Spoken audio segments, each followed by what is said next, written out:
Hi, it's Gary. Welcome to today's video. A few weeks ago we did a draw for the first tournament of 2024. This is where my pens are going to be competing against each other. The two pens in heat number 1. We've got the Parker Jotter, the Retro51 Tornado. Two similar-ish but also very, very different pens. Join me now down on the table. We'll take a look at the pens. We'll do some size comparisons, weights and measures. We'll do a writing sample. I'll give you my thoughts, then hand it over to you to vote for the winning pen.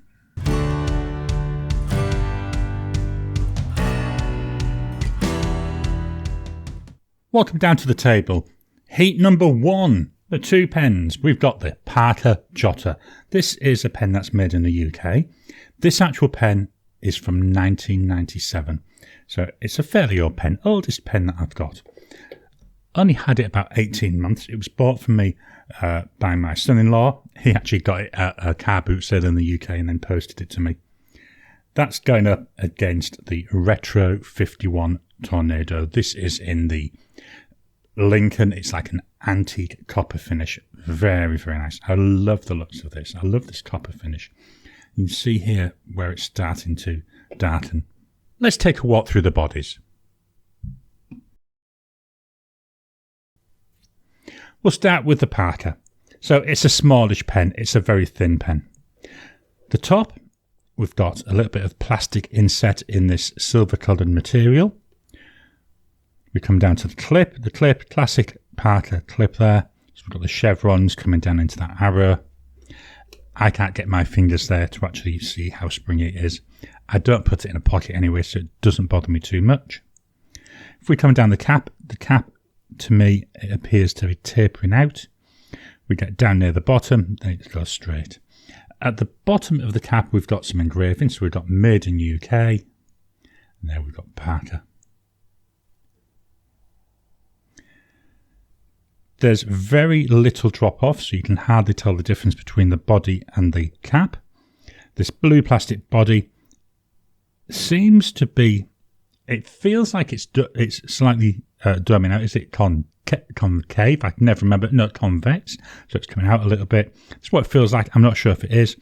Then we start to taper in until we come down to the flat bottom here. This is all plastic. The cap pulls off. This reveals a very long black section. And then we have a nib. Now this is not the nib that came with it. This is not a Parker nib. What this is a Kaweco nib. There's a little bit of a story with it.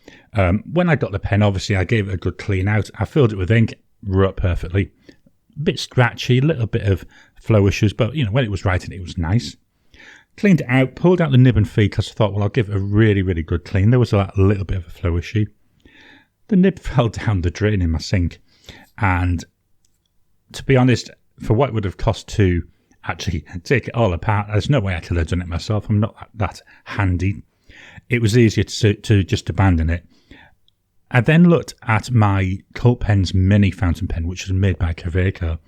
The nib seemed about the same size, so I actually put the nib from that Cult Pens mini, which is way, way, way too small for me, into here, and in here, very nice, lovely nib. The pen itself is a cartridge converter. There's a converter. As I say, this is a very thin pen. Lengthwise, it's actually not too bad unposted. It will post. I do tend to use this posted just for that little bit of additional weight, but it's also more than usable unposted. Just very, very thin. The Retro51. I'm going to spin this around just so you can see this. I love this antique copper finish. So you can see where we're getting some black burnishing coming through on there now. So at the top, we've got a fairly flat top. A little bit of decorative fixings there. So we've got like some not hash mats, so what do they call it? It's a bit engraved. Then below that we've got here, so we've got by Retro 1851, Tornado, and then TM. We've then got a lip. That lip then brings us into the clip. The clip, again, it's the same copper finish, and as you see where I've been rubbing against it, we are getting some silvering coming through. Very, very stiff. Can hardly shift that. The cap looks to be actually, it's either going to be the same width or slightly tapering out. Very, very gentle taper if it is a taper. We come all the way down, then we've got a drop off down to the body. Slightly noticeable drop off. When we hit the body, we've got the same width until about halfway down, so here, and here it then starts to taper in, and again we've got a flat bottom. The cap, it twists off, it takes half, 1, 1.5, nearly 2 turns to come off. That reveals a shorter section, so this one we're tapering down, then we come out to a little lip. I do like these lips on my sections. I hold my pens fairly low down, so I find it's nice to guide my fingers down to the bottom. We've got here the Retro51 nib. This is a number 6 size nib. Very nice. So it's mainly a silver colour. In the middle, we've got the numbers 51 in a circle, and that seems to be in that same coppery colour as the rest of the pen. And the nib's got a little bit of decoration on there. This one's actually a 1.1 stub nib. Cartridge converting pen. So there's a converter. You can see I've got a fairly lightish colour ink in here. Comes out very nice in this nib though. One of the things I will note, hasn't happened for a while. When I first got the pen, the section didn't seem to fit properly onto the converter, so the converter would keep popping out. What I've done is I've run it through my ultrasonic and a little bit of warm water around the bottom of the cartridge converter. Then I popped it in. That seems to have fixed that. It doesn't pop out anymore. So hopefully that will carry on long term. Big differences between the pens. Other big difference, country of manufacture. The Parker made in the UK, Retro51 made in the US. Let's do some size comparisons. I brought in my 2 standard size comparisons. We've got the Pilot Metropolitan, the Lamy Safari. The Parker, way, way shorter. We expected that anyway from what we saw. Way, way thinner. Even thinner than the end part here of the Metropolitan. The Retro51, roughly the same size as that Lamy Safari. Let's pop the caps off. Uncapped, to be honest, a very similar story. The Parker, not as short now compared to the others, so as I say, it's a nice length. The Retro51, roughly the same size there as what we're seeing with the Lamy Safari. I've already shown it in my hand, but the Parker, very, very thin, very, very light. The Retro51 still feels fairly light, a little bit heavier, but not as heavy as you'd expect when you consider this has got this metal finish. Nice fit though. Section, again, if I'm being very picky, it's still a little bit on the small side for me, but I do have fairly big hands. Let's swap on over. We'll fetch in some pens that are in roughly the same price ranges. The 2 pens I brought in the Fountain Pen Revolution Darjeeling, 20 Aussie dollars. The Parker Jotter, that's also 20 Aussie dollars. The Retro51, this one was 115 Aussie dollars. And then the TWSBI VAX 700R, 130 Aussie dollars. It was actually the nearest pen in price I had to that Retro51. So we've got an Indian pen, we've got a Taiwanese pen, we've got a US pen and a UK pen. Quite a nice spread of representation there, isn't it? Let's pop the caps on. Here we go with the caps on. I've got to be honest, that Parker looks minute compared to the others, doesn't it? And even compared to the TWSBI, that Retro51 looks a bit on the small side. We'll swap on over and we'll fetch in the rule of measuring. Here's the rule of measuring. We'll start with the Parker. So with the cap on it, 12.4 centimetres. Unposted 11.7 centimetres. Posted 13.9, maybe 14 centimetres. The width of the cap, that comes in just about 1 centimetre. The body, again at its widest point, which is about here, just about 1 centimetre. Then the section, that goes from 0.7 all the way up to 0.9 centimetres. Not a big pen. Look at the Retro51 now.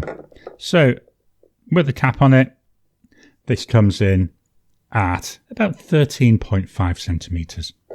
Uncapped, we come in there at 12.8 centimetres. Posted, 16 centimetres. The width of the cap, about 1.2 centimetres. The body at its widest is about 1.2 centimetres.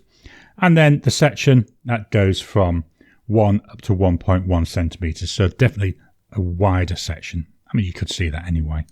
We'll swap on over and fetch in the scales of weigh-in. Here we've got the scales of weigh-in. We'll start with the Parker again. Full pen, 12 grams, very, very light. Body only, remember we do have some ink in here, 7 grams, very, very light. Cap, 7 grams. The cap alone is nearly the same as the body when there's ink in the converter. The Retro51, 35 grams, very noticeable difference. Body only, 21 grams, and then 15 grams for the cap. The cap on the Retro51 is heavier than the entire Parker Jotter. Quite a light pen, that. Let's swap on over and we'll do a writing sample. Just dropping in to interrupt your regular programming. Would you like to help support the channel? If so, please consider joining as a member. As a member, you'll get early access to my videos. I normally upload them a couple of days before they go out, and as soon as they're uploaded, they'll be released to members. There'll also be a shout out at the end of the videos, and then as we get the members coming in, we'll actually chat among ourselves and work out what other perks, what other things you'd like me to add in. You know, would you like maybe a monthly live chat just for members? All down to us. So please, if you can, consider joining the channel. A link will be in the description down below. Here's the notepad of testing. This is a black and red A5 notebook with Oxford optic paper. We'll start with the Parker. So we've got here a Parker Jotter. Very nice nib on this now. It's a double broad nib. Price for the pen, $20. What you need to do though is work out the fact that I've put a different nib on there, so the entire unit that we're looking at here is more like $50 because of the cost of that nib. The ink by Lamy, and it's part of the Crystal series, and it's Amazonite. Very nice colour this. It's not a blue, it's not a teal, it's not a turquoise, maybe a bit aqua-y. Very nice, unusual colour. Drying times, so we go immediate.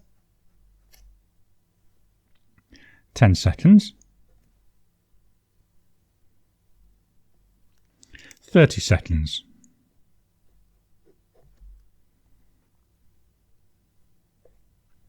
Still smudging a bit, 1 minute.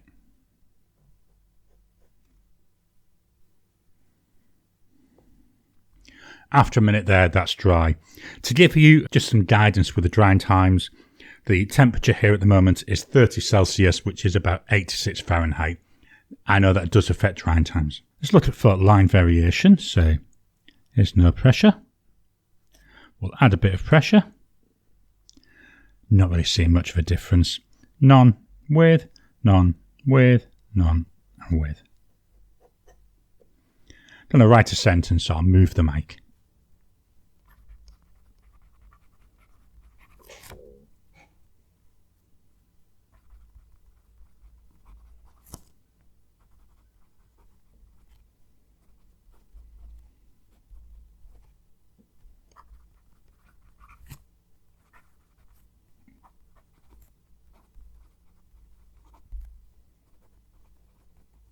My poor hand is sweating that much that I'm starting to touch the paper. I'm going to fetch in, this is from my Gale & Leather notebook, just something to rest my hand on. Final test, scribble test. And then going backwards. No issues with flow, no hard starts, no skipping, no problems at all since I put this Traveco nib in here. As I say, when it had that previous nib, the Parker one, which was, nearly 27 years old, didn't know what had happened to it. It had come from a car boot sale. I think that there was some damage to the nib. All I did, accidentally, it dropped down the sink, and it was an accident. It was just one of those lucky accidents. So that's the Parker Jotter. Just going to move this up ever so slightly. Now we're going to do the same tests, but with the other pen, with the Retro51 Tornado. So here we go. Just position that so I've got my hand on it. So we've got a really good start. The nib's dry. First time that's happened to me. Let me just scribble this off on a piece of paper. Well, I'm not sure what happened there. The nib was well and truly dry. I ended up having to prime the feed. So we've got here a Retro 51 Tornado. It's got a 1.1 stub nib. Price wise, as I've already said, 115 Aussie dollars. So there's a very, very big price difference. The ink is by Robert Oster. And it's orange. Nice orange ink. I actually quite like this ink colour in here. I may try some of my other oranges in here. Drying times, so we go immediate. 10 seconds. Very wet looking, isn't it? 30 seconds. Drying a bit better there. 1 minute.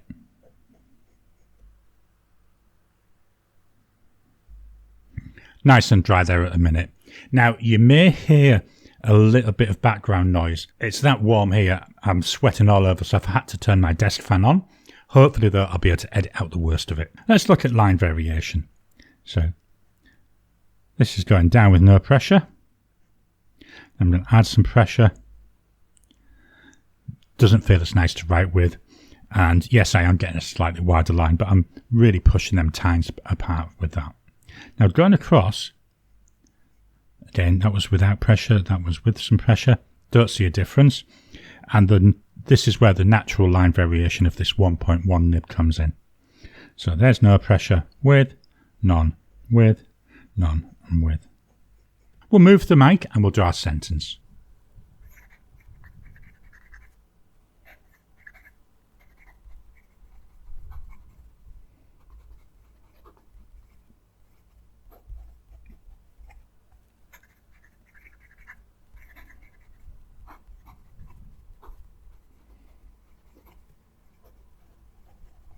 This is nice. There's no catching on the page. Some of my stub nibs, I feel like they catch on the paper. This doesn't.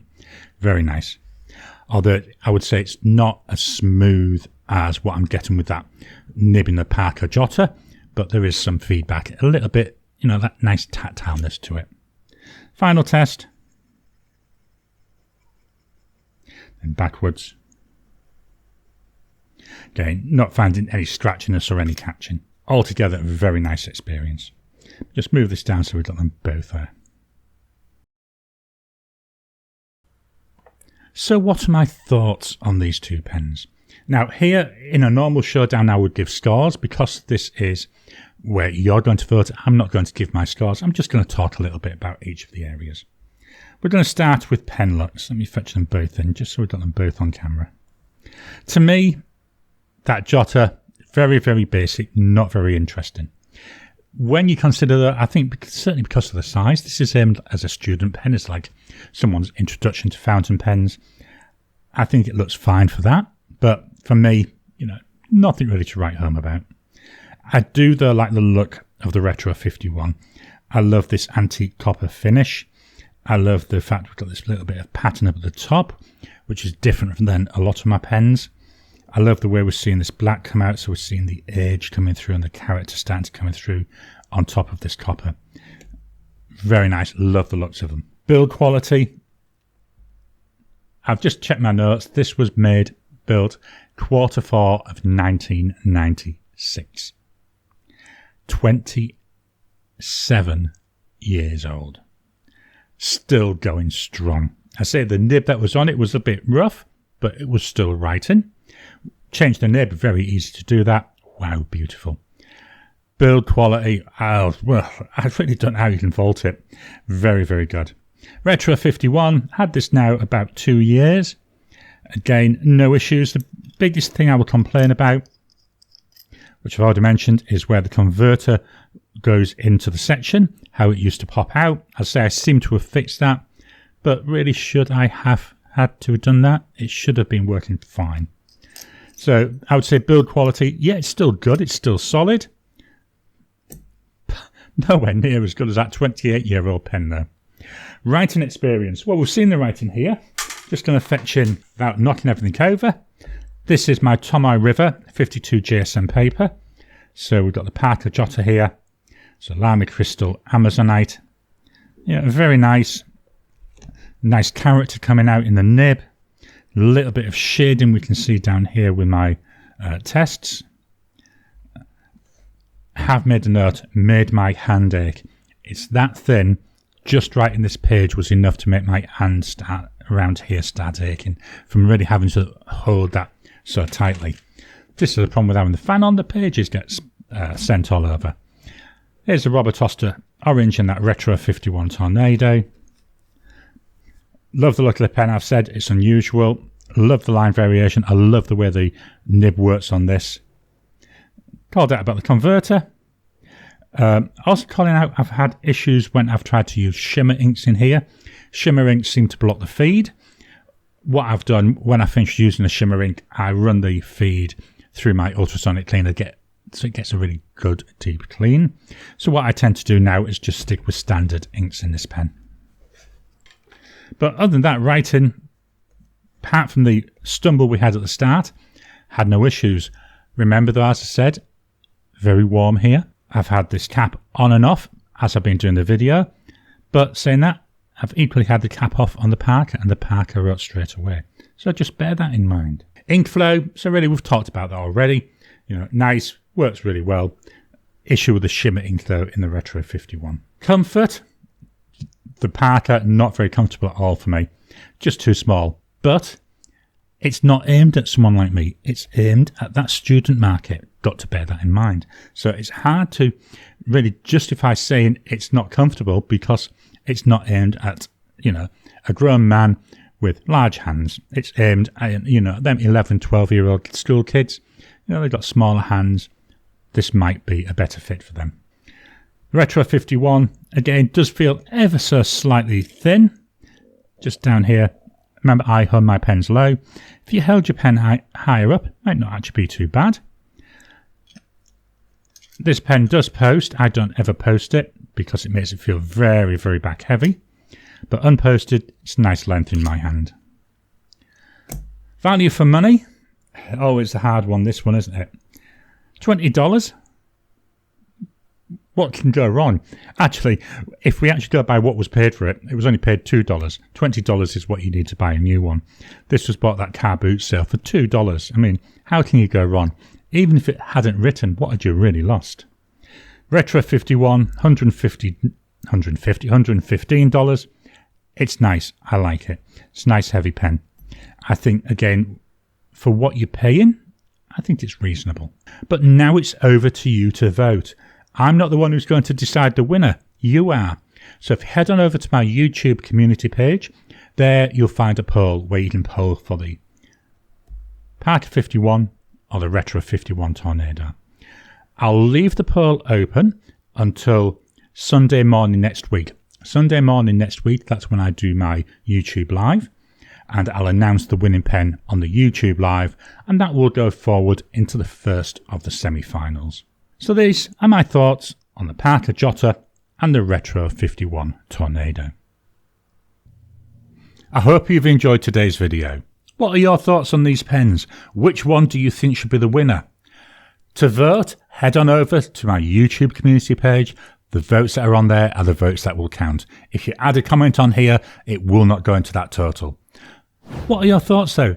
Drop a comment down below. What do you like about these pens? What do you like about the tournament? Please hit the thumbs up button every time you like, Every time you comment just helps with the YouTube algorithm. If you haven't already, please subscribe to my channel so that you can get new videos as I release them. I'll talk to you again soon.